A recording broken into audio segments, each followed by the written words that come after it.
The Bible describes God and heaven as holy. Holy just means perfect. Now, it's really important to understand that God can't let anything imperfect into heaven. Otherwise, it just wouldn't be heaven. The Bible also says that all of us have a body and a soul. At death, our body is either buried or cremated. But our soul, which is the real you, lives on forever, either in heaven or hell. Do you know anyone who has never broken any of God's laws? The answer is obviously no. So here's our problem. All people have broken God's laws. Therefore, all people have imperfect souls. So if at death your soul could either go to heaven or hell, but to get to heaven, you must have a perfect record, and none of us have one, then sadly all of us must be headed for hell. Now that might seem harsh, and you might ask the question, how could a loving God create a place like hell, let alone send someone there? So let's look at it this way. Think of someone you love very much. Now imagine that person is brutally murdered. The police catch the murderer, and the murderer pleads guilty in court. But to your horror, the judge says, "This is a really bad thing you've done. But because I'm a loving judge, I'm just going to let you off." You'd be very angry, wouldn't you? Why? Because you know that when someone has broken the law, they must be punished.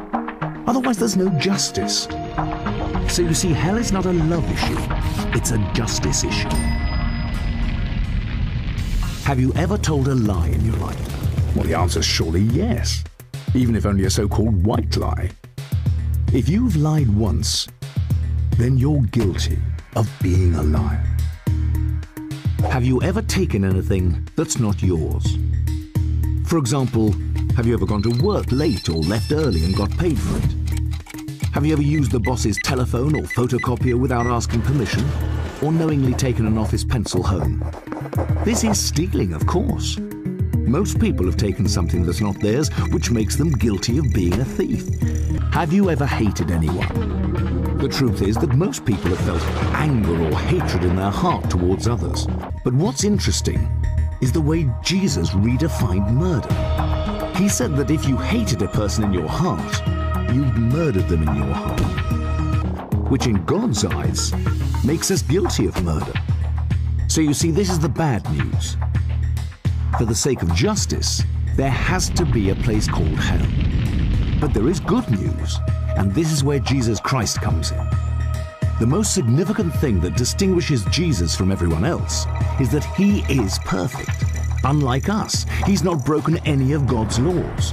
So he has a perfect record, a perfect soul. Picture the scene before Jesus came to earth 2,000 years ago. Jesus looked forward in time and saw you here today. He turned to God the Father and asked him, "Father, I love the people in the world, and I don't want them to go to hell for breaking your laws. Is there a way for them to be forgiven?" God the Father looked at his Son and said, "Jesus, there is one way. Go to earth and become a human being, but live a perfect life. Then die a cruel death on a cross to take the punishment that the people in the world justly deserve for breaking my laws. When you do this, I can make it possible for them to be forgiven, and 2,000 years ago, he came to lay down his life for us, to pay the price for all of God's laws that we've broken. And there is no greater love than when someone lays down their life for another. But there is still something that we must do to be forgiven. There are three major events in everyone's life. There's birth and death. Ultimately, we have no control over these. But the third major event is when we ask Jesus to give us his perfect record. God's gift of forgiveness is clear. We're not forgiven by being christened or baptized or confirmed, not even by praying occasionally or going to church, or by believing in God, or by trying to be good. These are all good things, but none of them give us forgiveness.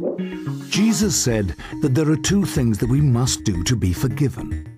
The first is that we must be willing to turn away from anything we know is wrong in our life. The second thing we must do is surrender to Jesus.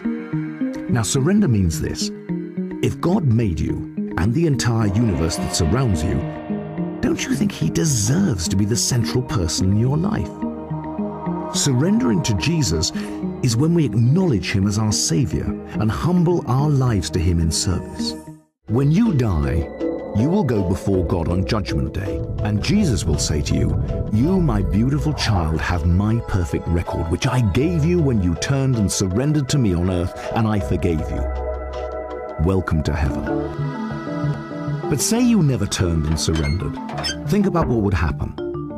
When you die, you'll go before God at judgment, and God will say to you, "I'm sorry, I can't let you enter heaven. I have to send you to hell." So how about you? If you die tonight, where will you go?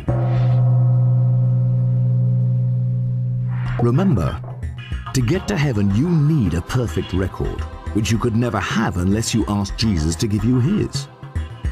To receive this free gift, you have to do two things. First, be willing to turn away from the wrong in your life.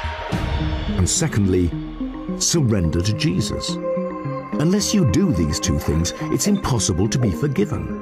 And at death, it's impossible to get into heaven. Which is so sad, because this is the very reason Jesus died for you.